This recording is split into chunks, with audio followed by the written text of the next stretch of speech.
Bonjour les amis de Facebook. Aujourd'hui, je voudrais vous partager un passage dans le Nouveau Testament, Marc 5, verset 1. Ça concerne le port. Yeshua et ses Talmidim arrivèrent sur l'autre rive du lac, dans le territoire des Gadaréniens.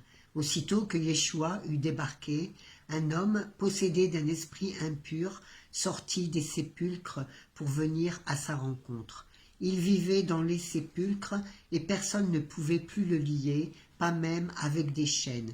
Quelquefois, il avait été lié aux pieds et aux mains, mais à chaque fois, il avait brisé les chaînes et cassé les fers de ses pieds. Personne n'était assez fort pour le contrôler.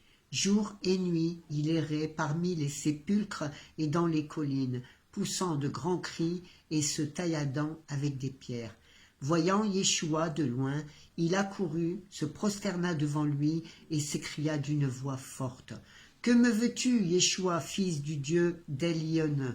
Je t'en conjure par le nom de Dieu, ne me tourmente pas. » Car Yeshua avait déjà commencé à lui dire « Esprit impur, sors de cet homme. » Yeshua lui demanda « Quel est ton nom ?»« Mon nom est Légion, répondit-il, nous sommes plusieurs. » Et il continua de supplier Yeshua de ne pas les expulser hors de cette contrée. Il y avait là, sur la colline, un grand troupeau de porcs en train de paître. Les esprits impurs supplièrent Yeshua en disant « Envoie-nous vers les porcs afin que nous entrions en eux. » Yeshua leur en donna la permission. Ils sortirent et entrèrent dans les porcs, vers le lac où elles se noyèrent. Les gardiens du troupeau prirent la fuite et répandirent la nouvelle dans la ville et dans la campagne environnante. Et les gens vinrent pour voir ce qui s'était passé. Ils arrivèrent auprès de Yeshua et ils virent l'homme qui avait été possédé par la légion de démons, assis, habillé et dans son bon sens. Et ils furent pris de peur. Ceux qui avaient vu cela racontèrent ce qui était arrivé à l'homme possédé par les démons et aux porcs. Alors ils se mirent à prier Yeshua de quitter leur territoire, parce qu'ils ont eu peur.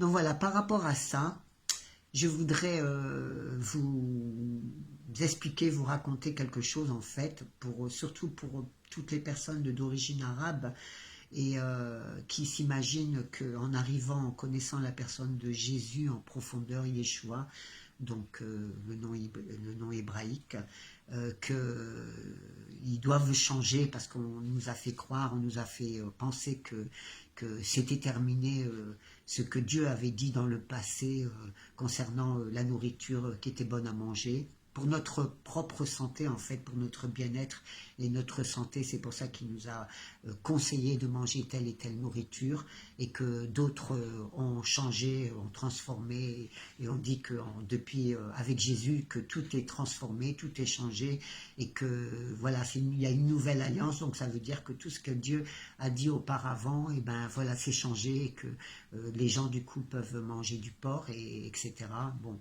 Bon, c'est vrai que le Seigneur, il dit, ce n'est pas ce qui entre dans la bouche qui est impur, mais c'est ce qui sort du cœur.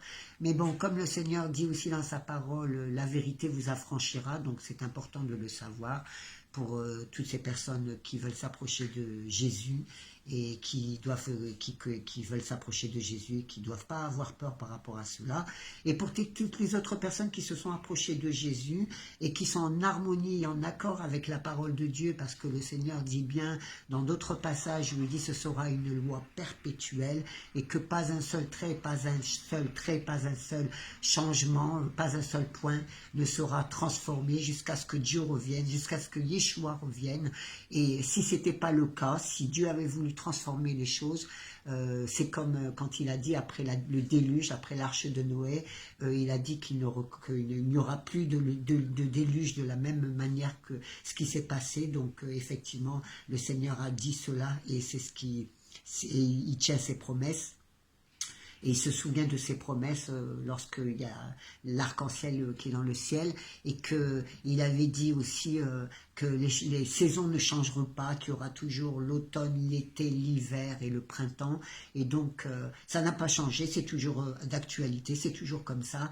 Donc, je vois, moi personnellement, franchement, moi je me souviens, un jour j'étais invitée chez des personnes qui étaient chrétiennes qui sont chrétiennes, et ils n'ont pas compris pourquoi moi je mangeais pas de porc, et le fait que moi je mangeais pas de porc, pour eux, ben, j'étais restée encore musulmane. Mais non, donc j'ai accepté Yeshua HaMashiach, qui était d'origine juive. Donc voilà, je voulais vous partager cela. Et puis concernant justement voilà, donc si Jésus n'avait pas voulu, je veux dire, s'il avait voulu transformer cela, changer cela, pourquoi il a choisi d'envoyer ces êtres impurs, ces esprits impurs dans un troupeau de porcs? Donc il aurait pu très bien faire d'une autre manière. Donc il confirme bien sa parole, la parole de son Père, la parole de Dieu, au travers de ce passage-là. Et il y a aussi un autre passage où il dit, où le Seigneur dit, ne jetez pas vos perles au pourceau. Donc voilà pourquoi le Seigneur utilise des paraboles comme ça. Donc voilà, ceux qui veulent, après ceux qui mangent du porc, c'est leur choix. Voilà, c'est leur choix, c'est leur choix. Donc, mais n'allez pas inciter d'autres personnes sous prétexte que Jésus a changé les choses, à manger du porc. Donc respectez leur envie de ne pas en manger, et puis voilà, tout simplement, et puis chacun sera amené à comprendre la raison pour laquelle Dieu a considéré que la viande de porc était impure.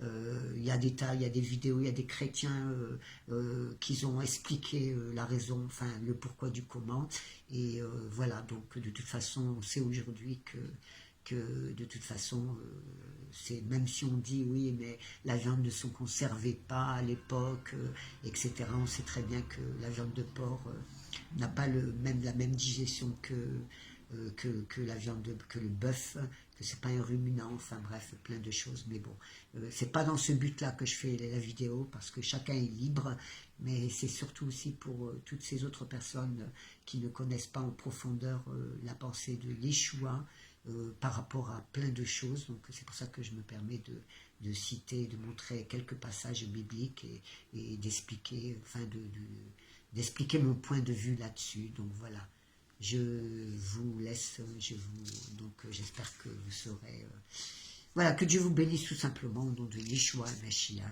Amen.